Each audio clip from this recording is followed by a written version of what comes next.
Late A equal to this matrix A का जो element यहाँ पे गिवन है वो आपके पास गिवन है 1/√2, -2, 0 एंड 1।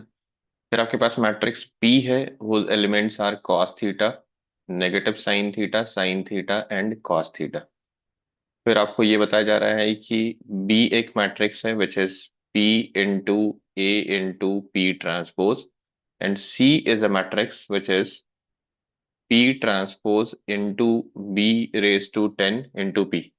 मतलब आप बी की वैल्यू अगर स्टार्ट करें यहाँ पे रखना, तो one of the B is P A P T, P A P transpose, then again P A P transpose, ऐसा 10 टाइम्स तक चलेगा आपका P A P transpose. B raise to 10 का मतलब B multiplied 10 number of times, and then at last you have P.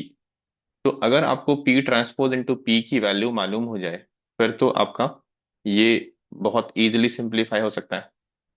तो let's go for P transpose into P, या फिर P into P transpose. ये देखिए क्या आता है। तो पी ट्रांसपोज आपका क्या हो जाएगा, आप इसका ट्रांसपोज ले लीजिए। तो cos theta sine theta minus sine theta cos theta, this is P transpose. And P matrix is cos theta minus sine theta and cos theta. Let's do this multiplication. Multiplication of matrix आपको आता ही है। Cos sine with cos sine, cos square plus sine square 1, then cos minus sine with sine cos, तो ये 0 हो गया। Then minus sine cos plus cos sign 0, and then sine square plus cos square is 1। तो this is an identity matrix. और जब भी P transpose into P identity matrix होता है, तो such matrices are called orthogonal matrix.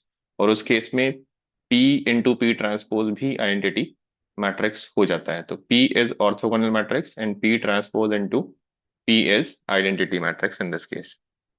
तो ये जो वैल्यू आ रही है, ये पी ट्रांसपोज इनटू पी, ये आई हो जाएगा, ये आई हो जाएगा, तो हर जगह पे आई हो जाएगा। You left with a multiplied 10 number of times. तो C matrix is nothing but A raise to 10। और आपको मैट्रिक्स ए गिवन है, now you are going for A raise to 10। तो जब भी आपको किसी मैट्रिक्स की हायर पावर चाहिए होती है ना, जैसे A raise to 10, A raise to 100, A raise to 1000, तो आप जनरलाइजेशन यूज करते हैं। मतलब ए स्क्वायर निकालिए, ए क्यूब निकालिए, and then you generalize it. हमें फाइनली क्या फाइंड आउट करना है, we need the sum of diagonal elements of C. मतलब ए रेज टू 10 के डायगोनल एलिमेंट का समेशन चाहिए आपको, right. You need summation of diagonal elements of C, जिसको हम ट्रेस ऑफ सी बोलते हैं, ये आपको चाहिए। तो ए रेज टू 10 तो आपको निकालना पड़ेगा, specially you will focus on diagonal elements. तो पहले आप ए स्क्वायर निकालिए which will be A into A. तो ए आपके पास है 1/√2, -2, 1/√2, -2, 0 1। So let's perform this multiplication. Again multiplied with a, 1/√2, -2, 0 1। तो यहाँ पे क्या आ जाएगा आपका, 1/√2, 1/√2, 1/2 हो गया। देन नेक्स्ट इज -√2, -2, तो -√2, -2, and then this will be 0, and the last element will be 1। हमें सिर्फ इन दोनों एलिमेंट में इंटरेस्ट है ना, डायगोनल एलिमेंट्स में। ए क्यूब एक बार परफॉर्म करिए, तो what will be A cube, that is a square, जो भी आपका आया है, ए स्क्वायर मल्टीप्लाइड बाई ए। तो लेट्स मल्टीप्लाई दिस बाई ए। ए क्या हो जाएगा आपका, 1/√2, -2, 0 1। तो आपके पास क्या एलिमेंट आ रहा है, यू विल बी गेटिंग 1/2√2, तो ये हो गया 1/2√2। Then next element will be, this will be -1 and -√2, -2, तो -3 -√2 हो गया। This will be 0 and this will be 1, तो 0 1 हो गया। तो यहां तक के ऑब्जर्वेशन से लग रहा है कि ये एलिमेंट जीपी में जा रहा है विद कॉमन रेशियो 1/√2, और ये आपका 1 रह रहा है ना। इन दोनों एलिमेंट से तो आपको मतलब ही नहीं है।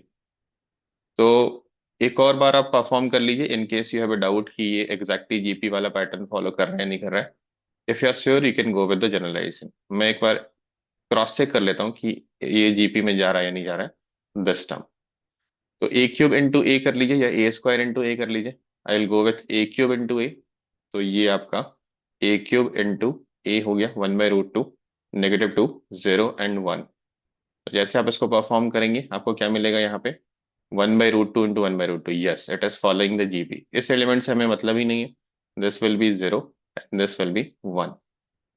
तो आपका A raise to N in general क्या हो गया, this will be 1/√2 raise to N, this element. इस वाले एलिमेंट्स आपको नहीं मतलब है, ये 0 है, हालांकि इससे भी कोई मतलब नहीं अपने को, और ये 1 है।